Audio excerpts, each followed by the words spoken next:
So the next thing that we're going to do is going to look at prescribing a medication within the DrFirst program. So you can go to this prescribe a medication area here. Under the name, you can search that medication that you're wanting to prescribe. So let's say that I'm going to prescribe, we'll just do Vigamox for simplicity's sake. And if I hit the find button here, it's going to show my return results.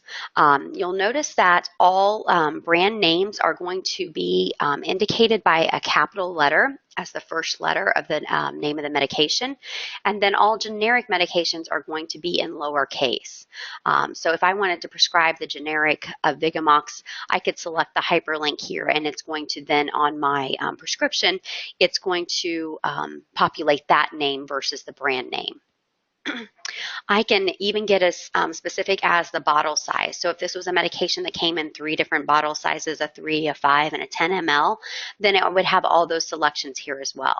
So then if I selected, the 5 ml, when I got to my prescription details screen, it's going to automatically throw in that 5 ml as the size of bottle, and I don't have to select it then. So we'll go ahead and say that I'm going to prescribe this 3 ml bottle of the Vigamox. So I'll select that. Again, I just selected that hyperlink there. And then we have our prescription details screen here. Any alerts that may have populated by doing those clinical checks would have already populated prior to showing the screen here. So just to alert you that there may be some messages that you need to pay attention to in order to be able to proceed to the screen here. So this is the detail screen that we get when prescribing a medication or even entering in a current medication for a patient. We'll also see the same information here as far as your drug, SIG, day supply, and all of that. You have the ability to indicate that when adding in a current medication if you do so within the DrFirst program. So we have a provider at the very top. It's going to default to the provider that is logged in. However, I can choose from the drop down here if I need to change that. I have pharmacy here, which is going to default to that default pharmacy selected on the home screen, but I again have the ability to change that if I desire. Our drug name here, so you can see that it populated in from the information that was entered on the previous screen, and I do have that formulary information here as well. We've got below that where I can indicate one of these pre-configured options if I desire. Again, these are pulling from information that I have entered into the system prior. But below that is then where I can indicate my SIG here.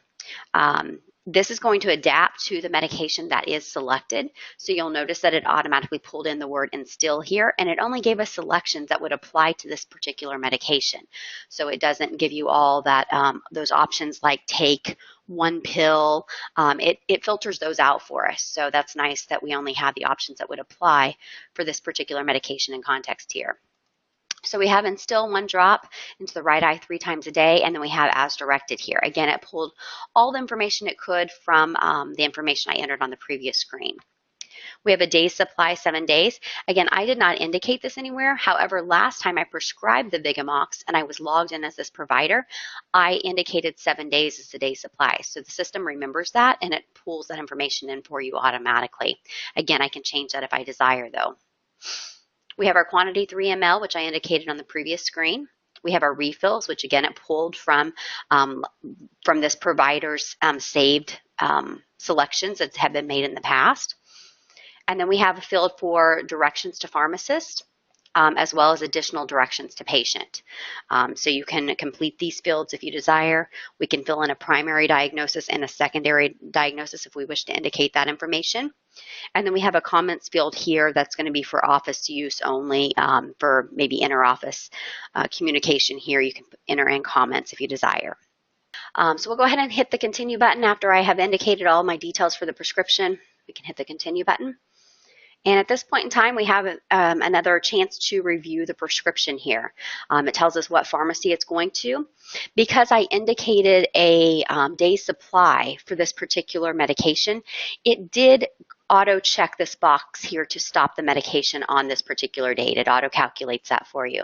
I can uncheck that box, though, if I don't want that indicated on the prescription, because otherwise that would be printed on the prescription. We have all of our information from our prescription here, as well as our patient allergies listed down at the bottom. And if I've reviewed it, everything looks okay, I can go ahead and select the OK button. We've also got back, cancel, and then I have the ability to add this to my favorites. So what I would be doing is I would be adding this prescription, the Vigamox drop, and this SIG to my doctor's favorites list so that it can be accessed in the future with ease. So I'm going to go ahead and choose the OK button here and proceed on. It's going to take us back to that home screen here. It tells you that we have created a prescription, but you'll notice that we have not transmitted that prescription quite yet. That prescription is going to be waiting for us down here in the pending prescriptions area. So we have our pending prescriptions for this patient, and we have that Vigamox drop listed here. At this point in time, I had the ability to choose these options below it. And I could have multiple prescriptions here as well. So there might be multiple entries for different medications that I'm wanting to prescribe. And I can choose to act on all of those at once.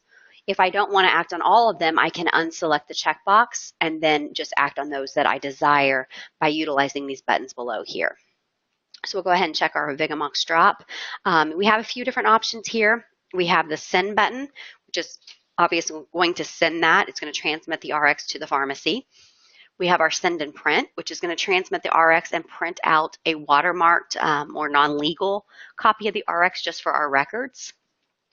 We have print without sending, which is going to print the RX without electronically sending this to the pharmacy. That is going to print out an RX that will have to be hand signed by the physician in order for the patient to take it to the pharmacy and be able to fill it. And then we have our sign without sending. That's going to sign the prescription and add it to the patient's active medication list. However, it's not going to print out anything or send it anywhere. The reason for this would maybe be useful if you're doing a sample of a medication and you want to add that medication to the patient's active med list, but you're not really sending it anywhere and you don't need to print it. Then you can choose the sign without sending option. Again, because I am a provider logged in right now, I'm seeing these options. If I am a user that hasn't been granted rights to prescribe on the prescriber's behalf, then I would see different options here in which I could just save the information or I could archive the information. So you based upon your permissions and the user that's logged in, you may get some different options down here. In this case, I want to send this to the pharmacy, and so at this point in time, I can go ahead and choose my send button. And at that point, I see a message here that says that it was sent to my staging test pharmacy here. If we scroll down and take a look, you'll notice that we have nothing left in our pending prescriptions for this patient area. Just while we're here, I will show you the show all prescriptions. That's going to show anything that was within that pending prescriptions area. If we scroll down and take a look here, it's going to show all the medications that were within that pending prescriptions area, and then it will also show the status here. Okay, so we have signed sent, and then we have one that was saved. Okay, we can toggle back to just show only pending prescriptions, in which we should now have a blank field there. Okay. One thing I didn't show you is we searched the main database when we prescribe that medication. Another way of prescribing a medication is using that favorites feature. So again, this is going to be user specific. So I can build a favorites list for this doctor. And in order to build that favorites list, I can either select favorite when I'm prescribing a medication. Remember, we had that option to add to favorites. Or I have those options up here at the very top of the screen that are user specific. And I can access my favorites list from there and maintain that list. So I can make any modifications to it or add information to it as well. So that's how you can maintain that favorites list. But if we scroll down here or take a look at the drop down, these are the options I have so far for me for this particular provider that's logged in.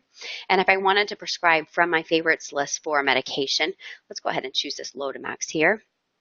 So I have the information that's filled in. You'll notice it also had the directions for this particular drop as well. And if I choose use,